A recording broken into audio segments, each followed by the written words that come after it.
अस्सलाम वालेकुम नाज़रीन, मैं हूं शेर मोहम्मद अवान। हमारे साथ मौजूद हैं जनाब अस्कर हयात साहब। इनसे हम जानेंगे 2 साल हुकूमत की जो कारकर्दगी है उस पे मुख्तसर और जामे का तबसरा और तजिया आपके सामने रखेंगे, और साथ ही ये भी बताता चलूँ कि आज के प्रोग्राम में एक बड़ा पैनल जर्नलिस्ट का हमारे साथ मौजूद होगा जो अपनी बीट के हवाले से मुख्तलिफ शोबाजात में हुकूमती कारकर्दगी का तजिया पेश करेंगे। असगर साहब, बहुत शुक्रिया वक्त देने का।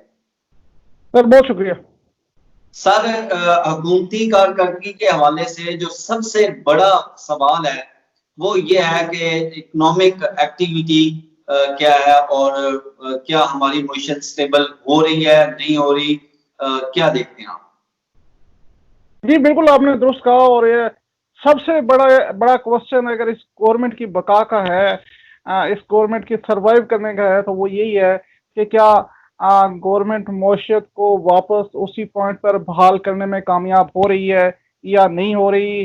जो सबसे बड़ी कंसर्न है इस मुल्क की, एक गरीब के लिए भी और एक अमीर के लिए भी और डिसीजन मेकर्स के लिए भी, और बहुत सारे फैक्टर्स जो हैं जो इस डिसीजन मेकिंग में इन्वॉल्व होते हैं उनके लिए भी, कि क्या मईशत जो है वो वापस अपनी राह पर आ रही है या नहीं आ रही। गवर्नमेंट के लिए एक बहाना जरूर मिल गया कि जी कोविड-19 आ गया तो उसमें, लेकिन जो जीडीपी थी, जो ग्रोथ रेट था, वो माइनस में चला गया। और उसके बाद भी जो सूरत हाल है हुकूमत की, अगर आप कर्जों का रिकॉर्ड उठाकर देख लें तो तमाम रिकॉर्ड उन्होंने तोड़ दिए हैं। अब कर्जे ले लेकर, जो ये मिसाल पेश करते थे इमरान खान साहब के, कर्जे ले लेकर आप कब तक पाँव पर मईशत को आलसी बुनियादों पर खड़ा कर सकते हैं।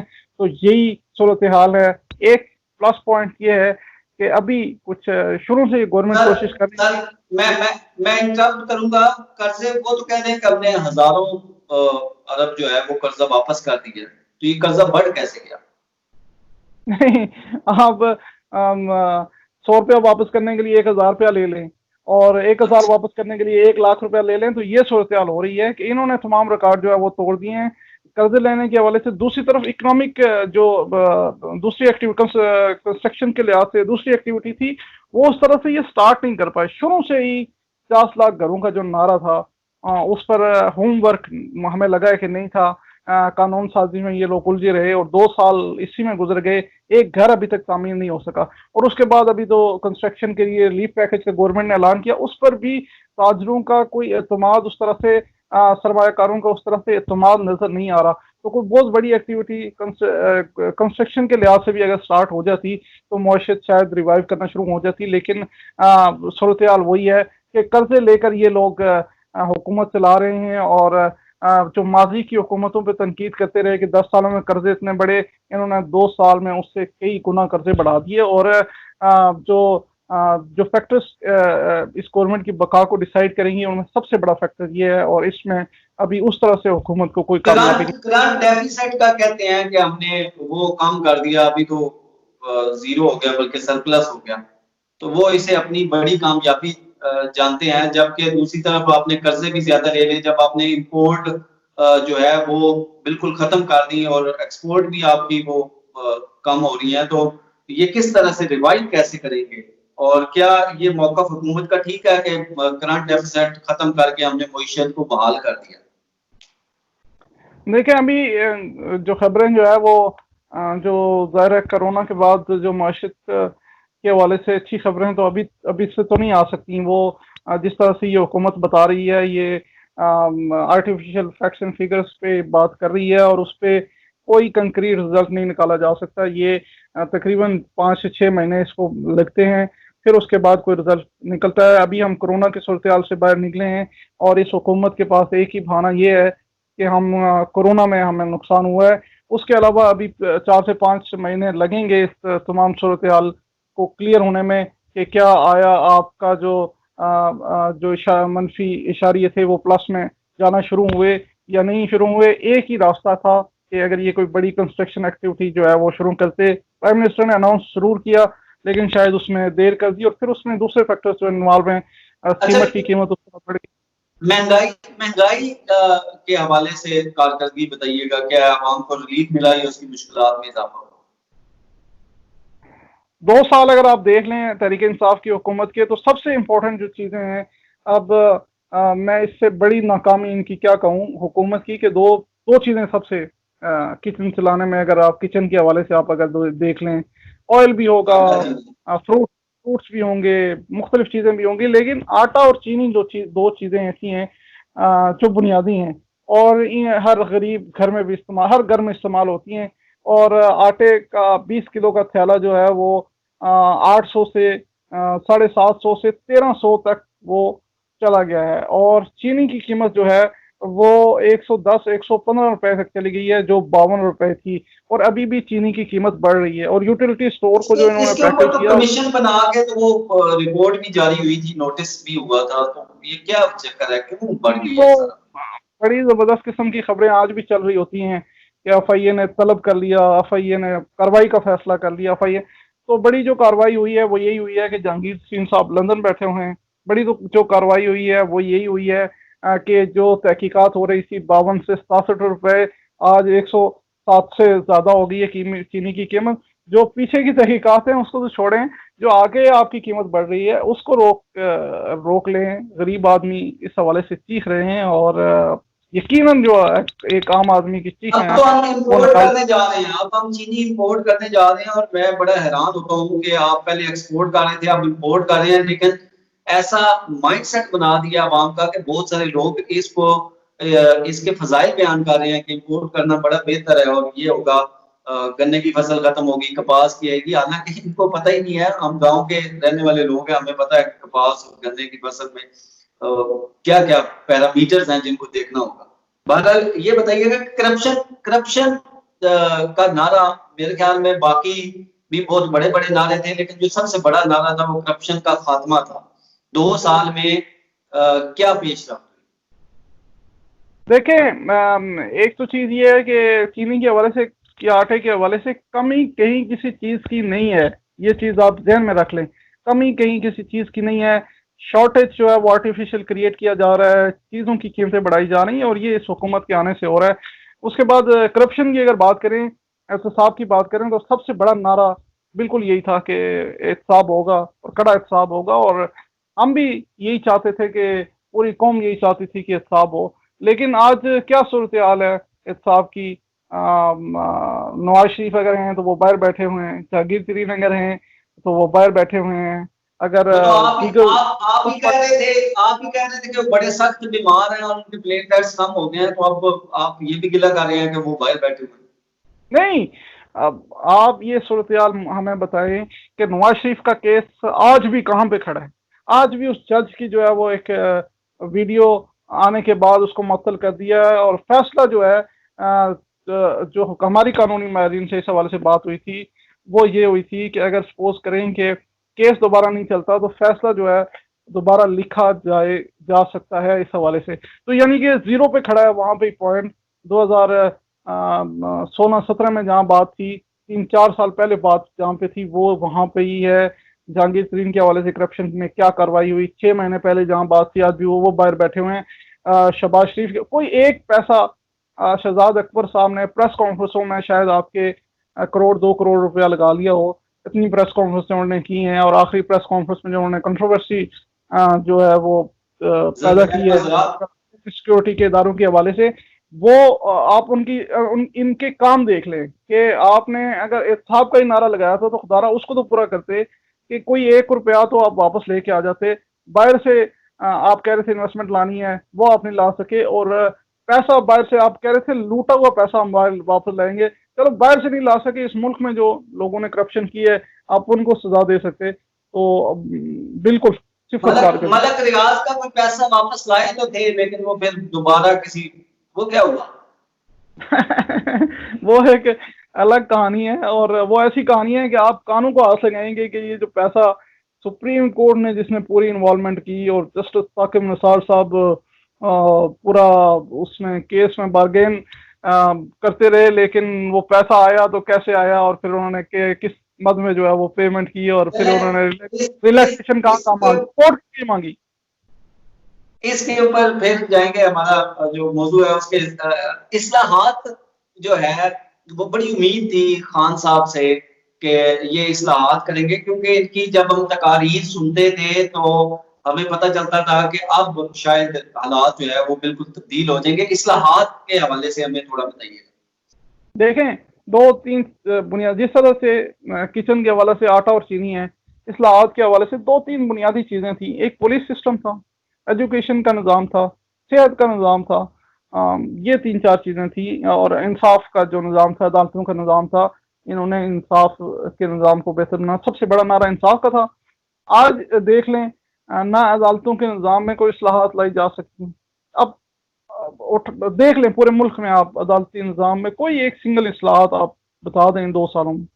पुलिस के निज़ाम में कोई सिंगल इस्लाहात नहीं लाई जा सकी। वही तरीक़ाकार है, वही रवैया है, वही बातचीत है, वही करीब पिस रहा है बात अमीर। बिल्कुल। ठीक है। एजुकेशन के निज़ाम में इस्लाहात इन्होंने लानी थी, निज़ाम तालीम में कोई सिंगल इस्लाहात ये नहीं ला सके। हेल्थ के निज़ाम में कुछ कोई इस्लाहात ये नहीं ला सके, बल्कि लोगों को बेरोज़गार भी किया गया इस्लाहात के नाम पे। और पीटीडीसी में हज़ारों मुलाजमिन निकाले गए, पीटीवी में निकाल रहे हैं। तो जब हमारी बात हुई तो उन्होंने कहा ये लोग काम नहीं करते, तो अब ये बहाना बना के लाजमी सर्विस एक्ट लगा के लोगों को निकाला भी जा रहा है, लेकिन इस्लाहात कोई नजर हमें नहीं आती। एक सिंपल सी जबरदस्त किस्म की मिसाल यूटिलिटी स्टोर्स कॉरपोरेशन है। इस्लाहात के नाम पे जो है वो हिस्सेदार 31 अरब से जायद हिस्सेदार इदारे को दिए गए, लेकिन आज भी यूटिलिटी स्टोर पे चीनी दस्तियाब नहीं है, आज भी यूटिलिटी स्टोर पर आटा दस्तियाब नहीं है। और दो जो मेन ओहदे हैं, जो चेयरमैन है और एमडी है, उन दोनों के दरमियान शदीद इख्तलाफात हैं, एक दूसरे पे शदीद करप्शन के। और 4 लाख टन जो गंदम थी, उसमें से तकरीबन 80,000 टन गंदम के खपलों का इंकशाफ हुआ है। कोई तहकीकात नहीं हो रही और कोई इस्लाहात वहाँ पे मतलब वहाँ पे काम ही नहीं कर रही। ये आप लेकिन देख। लेकिन सोशल मीडिया पे तो जो हुकूमती मीडिया सेल है वो खबरें चला रहा है कि जी फर्स्ट टाइम ये हुआ है कि जो यूटिलिटी स्टोर है वो स्टेबल हो गया, और पहले खसारे में था, और अभी जो इन्वेंट्री है वो भी 15 करोड़ की 15 अरब बता रहे हैं कि इतनी है और बड़ा जबरदस्त है। और स्टोर स्टेबल ना हुआ हो, चंद लोगों की जेबें स्टेबल हो गई हैं और वो मिलकर ऊपर से नीचे तक वो करप्ट जिस तरह शुगर में हुई है, यहाँ भी यूटिलिटी स्टोर पे भी आप देखेंगे कि हुई है। और ये तो अभी इनके किसी ऑफिसर ने ऑडिट का कहा तो था, अभी किसी ऑफिसर ने ऑडिट का ये कोशिश तो की थी कि इसका ऑडिट हो। वही मैं बात कर रहा हूँ कि इसी हुकूमत के दौरान अभी ये चीजें सामने आ रही हैं। और चेयरमैन जो यूटिलिटी स्टोर है, जुल्करनैन अली खान, उसने ऑडिट का भी हुक्म दिया, लेकिन उसके खिलाफ एक पूरी लॉबी जो है वो प्राइम मिनिस्टर तक पहुंची है कि जी इसको इसने क्योंकि करप्शन को बेनकाब करने की कोशिश किया, तो इसको हम ओहदे से फारग करवाए। उसमें कोई वजारत भी शामिल है? जी जी, वजारत के हुक्काम शामिल हैं, सेक्रेटरी लेवल तक लोग शामिल हैं, और पूरा एक चेन है जो प्राइम मिनिस्टर को भी ब्रीफ करती है कि जी ये 100 बंदे को हटा दें।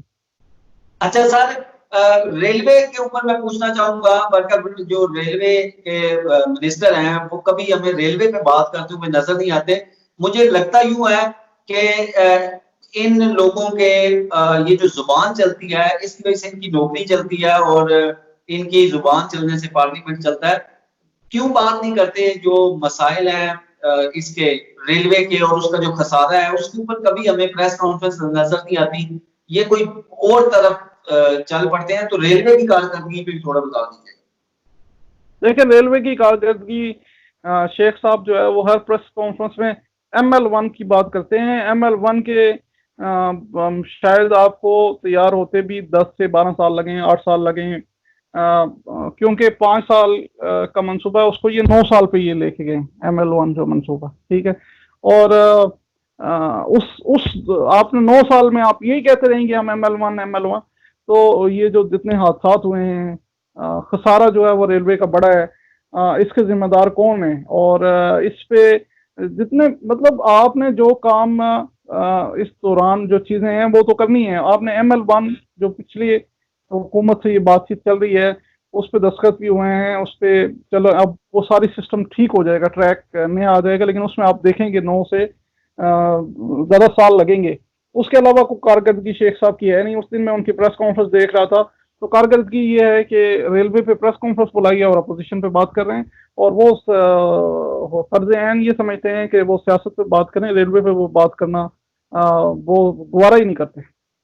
अच्छा, जो एक तो सियासी इस्तेहकाम ज़ाहिर बात है हमें नजर नहीं आता, और जो अवामी मसाइल हैं उनके ऊपर भी बहस मुबाहिसा होता है, उस तरह की कारकर्दगी नजर नहीं आती, ना ही कोई अपोजिशन अपोजिशन भी अपने चक्करों में लगी हुई है, वो भी कोई काम करती नजर नहीं आती।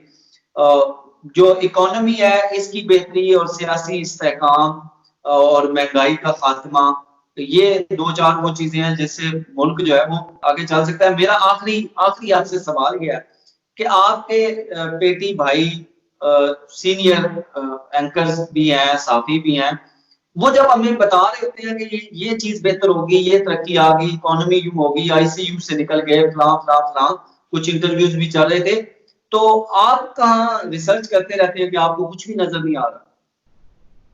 देखिए वो आईपीपीज के हवाले से जो एग्रीमेंट्स थे उसके हवाले से भी मुख्तलिफ लोग मुख्तलिफ बातें वो करते हैं। और किसी ने कहा कि पता नहीं 50,000 अरब डॉलर जो है वो राजी करके पता नहीं क्या हो गया, कौन सा एग्रीमेंट हो गया जिससे 50,000 अरब डॉलर जो है वो तो बहुत सारी चीज़ें ऐसी होती हैं जो जाहिर है अब वो भी मजबूर हैं बेचारे।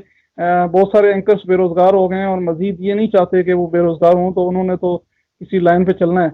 कुछ लोग हैं जो हकायक बयान करते हैं, कुछ टॉक शोज आप देखें तो वहाँ पे आपको रियलिटी नजर आएगी। और सूरत हाल यही बाकी है कि मुस्बत रिपोर्टिंग करते आप आर्टिफिशियल मतलब देखें, आप लोगों की आंखों पे पर्दा धूल कब तक झोंक सकते हैं? आप ये कब तक कह सकते हैं कि हुकूमत बेहतर चल रही है, बहुत जबरदस्त कारगर? आप बताएं कि चीनी कहाँ से कहाँ चली गई है? आम आदमी ये सवाल करता है, आप आए मार्केट में बाहर निकलें उसको जवाब दें। तो ये तो नहीं हो सकता कि जी ये हो गया वो हो गया, मैन ऑफ द ईयर का अवार्ड खान साहब ने ले लिया तो वो तो पाकिस्तान। वो पिछले साल अवार्ड की लेना खबर है जो अभी इन्होंने चला दी। अवार्ड लेना और बात है, ग्राउंड पे वर्क और बात है, गरीब आदमी का रिलीफ देना और बात है। और जितने भी एंकर्स हैं, एक साहब ने तो खुद अपने आप को पता नहीं क्या क्या कह दिया था कि जी मुझे माफ करें और हाँ जी, मेरे से बहुत बड़ी गलती हो चला गई। था। तो ये सब मेरे ख्याल में जिस तरह से ये काबीना के जो लोग हैं, कुछ जो बेरुपी आए हुए हैं, वो बैग उठा के जाएंगे, इसी तरह कुछ ये जो एंकर्स हैं वो भी हाथ जोड़ के कौम से माफी मांगेंगे। लेकिन ये तरीक़ेकार नहीं होता। आपने कौम की रहनुमाई करनी होती है, आप कौम को रिट्रैक्ट करने की कोशिश करते हैं। हाँ, उम्मीद दिलाएं अच्छी खबरों की, लेकिन ये सिलसिला नहीं है कि आप जायज़ तनकीद को रोक कर आप फर्ज़ेन अपना समझें कि उस पर बात नहीं हो सकती। जी असगर साहब, बहुत शुक्रिया आपका वक्त देने का। हम इंशाल्लाह फिर आपसे टाइम लेंगे। फिलहाल जो